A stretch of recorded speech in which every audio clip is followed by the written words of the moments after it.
पांचवें टेस्ट मुकाबले के तीसरे दिन भारतीय टीम ने इंग्लैंड को पारी और 64 रनों से हराकर 4-1 से सीरीज जीतकर रचा इतिहास।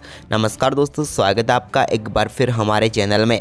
भारत और इंग्लैंड के बीच आज पांचवें टेस्ट मुकाबले के तीसरे दिन का खेल खेला गया, जहां पर भारतीय टीम ने शानदार परफॉर्मेंस करते हुए इंग्लैंड की दूसरी पारी को मात्र 195 रनों पर समेटकर इस मुकाबले को एक पारी और 64 रनों से जीतकर इतिहास रच दिया है। तो दोस्तों, हम आपको तीसरे दिन के खेल का पूरा हाईलाइट इस वीडियो में बताएंगे, लेकिन उससे पहले आप भी टीम इंडिया की इस बेहद ही शानदार जीत से देखकर खुश हैं तो इस वीडियो को लाइक जरूर कर दें। और साथ ही साथ आप भी दोस्तों चैनल पर नए हैं और अभी तक चैनल को सब्सक्राइब नहीं किया है तो चैनल को सब्सक्राइब करके बेल आइकन जरूर दबा लें। तो चलिए दोस्तों, जानते हैं हम अब इस तीसरे दिन के खेल का पूरा हाईलाइट शुरुआत से ही।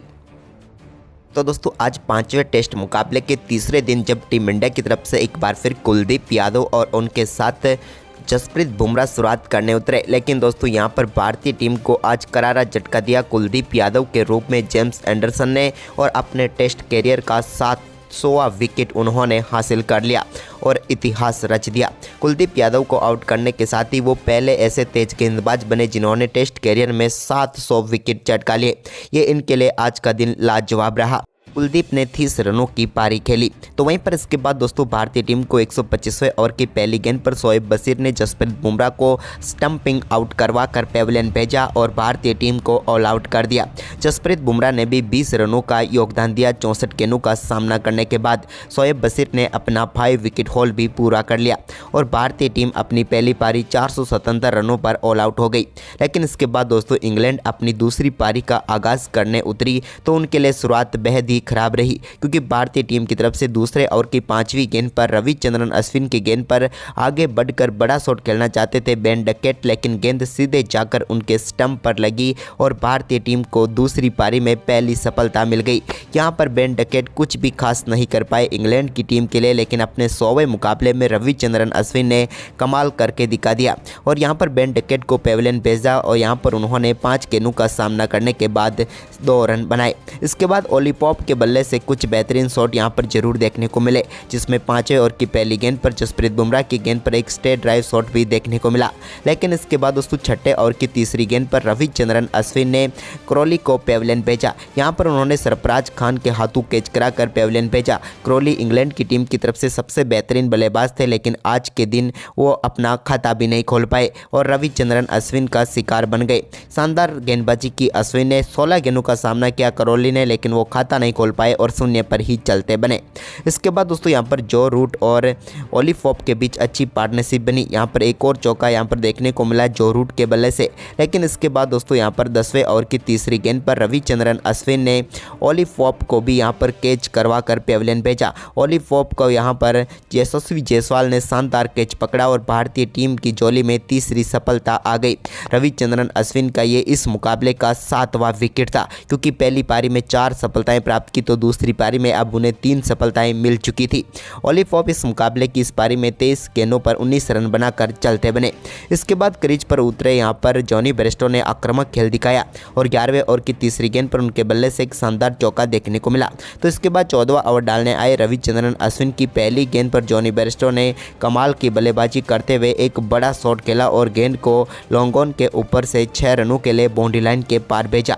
तो वहीं पर इसकी अगली ही गेंद पर उनके बल्ले से एक और कमाल का शॉट देखने को मिला और इस बार डीप मिड विकेट के ऊपर से गेंद को 6 रनों के लिए स्टैंड में डिपॉजिट कर दिया जॉनी बेयरस्टो ने।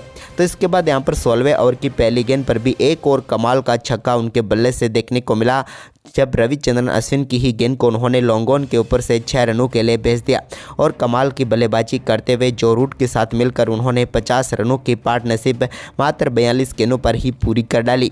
लेकिन इसके बाद 18वें ओवर की चौथी गेंद पर कुलदीप यादव ने जॉनी बेयरस्टो की इस पारी का अंत किया, जब यहां पर शानदार तरीके से स्पिन हुई गेंद पर पगबादा आउट होकर पेविलियन लौटे जॉनी बेयरस्टो। वो विकेट के सामने पाए गए थे और अंपायर कॉल के जरिए वो आउट हुए। उन्होंने अच्छी बल्लेबाजी जरूर की, लेकिन 31 गेंदों पर 39 रन बनाने के बाद उन्हें भी पेविलियन लौटना पड़ा। इसके बाद दोस्तों 20वें ओवर की चौथी गेंद पर जो रूट ने कुलदीप की गेंद पर एक शानदार चौका मिड ऑफ की तरफ जड़ दिया। ये एक बेहतरीन शॉट था, लेकिन इसके बाद दूसरे छोर पर मौजूद बेन स्टोक्स से टीम को काफ़ी उम्मीदें थी, लेकिन उनकी उम्मीदों को खारिज किया। 23वें ओवर की 5वीं गेंद पर रविचंद्रन रविचंद्रन अश्विन ने जब उनके कमाल की गेंद पर पूरी तरह से बीट हुए बेन स्टोक्स और गेंद उनके स्टंप पर जाकर लगी और भारतीय टीम को 5वीं सफलता मिल गई। लेकिन इस सफलता के साथ ही यहां पर लंच का भी समय हो गया, यानी कि आज तीसरे दिन के पहले सेशन तक इंग्लैंड की टीम अपने 5 विकेट गंवा चुकी थी 103 रनों पर और अभी भी वो भारत के रनों से 156 रन पीछे हैं। जबकि दोस्तों रविचंद्रन अश्विन अपने 4 विकेट इस दूसरी पारी में भी ले चुके हैं। तो वहीं पर दोस्तों आज के दिन के दूसरे सत्र की एक बार फिर शुरुआत हुई तो जो रूट और बेन फॉक्स टीम के लिए शुरुआत करने उतरे, लेकिन इंग्लैंड के लिए यहां पर भी कुछ अच्छा नहीं हुआ और 27वें ओवर की चौथी गेंद पर रविचंद्रन अश्विन ने बेन फॉक्स को बोल्ड करके पेविलियन भेजा और अपना हाई फाइव पूरा कर लिया, यानी कि उन्होंने 5वां विकेट भी चटका लिया अपने 100वें टेस्ट मुकाबले में। शानदार परफॉर्मेंस रहा यहां पर रविचंद्रन अश्विन का। लेकिन बेन फॉक्स की हम बात करें तो 17 गेंदों का सामना करने के बाद 8 रन बनाकर वो पेविलियन लौटे। तो इसके बाद दोस्तों 27वें ओवर की आखिरी गेंद पर टॉम हार्टले ने रविचंद्रन अश्विन की एक गेंद पर शानदार तरीके से चौका जड़ने में वो कामयाब हुए। तो वहीं पर इसके बाद हार्टले ने एक बार फिर अच्छा परफॉर्मेंस दिखाया। यहाँ पर 31वें ओवर में भी उनके बल्ले से एक और शानदार चौका देखने को मिला। लेकिन इसके बाद शानदार गेंदबाजी करते हुए भारतीय टीम की तरफ से लंबे समय के बाद जसप्रीत बुमराह ने फिर से गेंदबाजी की कमान संभाली। तो 35वें ओवर की दूसरी गेंद पर उन्होंने टॉम हार्टले को LBW आउट करके पेविलियन भेज दिया और भारतीय टीम को एक और सफलता दिला दी। टॉम हार्टले ज़्यादा कुछ खास नहीं कर पा रहे थे जसप्रीत बुमराह के सामने, क्योंकि यहां पर उनकी गेंदें उनको परेशान कर रही थी। आखिरकार वो 24 गेंदों पर 20 रन बनाकर पेविलियन लौटे तो भारतीय टीम को महत्वपूर्ण सफलता मिली। तो वहीं पर इसी ओवर की चौथी गेंद पर नए बल्लेबाज मार्क वुड को भी LBW आउट करके पेविलियन भेज दिया जसप्रीत बुमराह ने। यहाँ पर भी कमाल की गेंदबाजी रही जसप्रीत बुमराह की, जहाँ पर उन्होंने यॉर्कर गेंद पर LBW आउट करके पेविलियन भेजा मार्क वुड को। मार्क वुड अपना खाता भी नहीं खोल पाए और 2 गेंदों का सामना करने के बाद 0 पर ही पेविलियन लौट गए। और अब भारतीय टीम के लिए शानदार तरीके से 8 सफलताएं दूसरी इनिंग में भी भारतीय टीम। इसके बाद दोस्तों बशीर के साथ मिलकर जो रूट ने एक अच्छी पार्टनरशिप बनाई, जहां पर दोनों बल्लेबाजों ने कई बेहतरीन शॉट भी खेले और टीम के स्कोर को काफ़ी शानदार तरीके से आगे भी बढ़ाया। इस दौरान जो रूट ने बेहतरीन परफॉर्मेंस करते हुए पहले अपना अर्धशतक भी पूरा किया। तो इसके बाद दोस्तों दोनों बल्लेबाजों ने शानदार तरीके से पार्टनरशिप बनाई, लेकिन इस पार्टनरशिप को तोड़ने में कामयाब हुए रविंद्र जडेजा, जब उन्होंने 46वें ओवर की 5वीं गेंद पर शोएब बशीर को बोल्ड करके पेविलियन भेज दिया और भारतीय टीम को 9वीं सफलता दिला दी। बशीर की हम बात करें तो 29 गेंदों का सामना करने के बाद वो 13 रन बनाकर पेविलियन लौटे।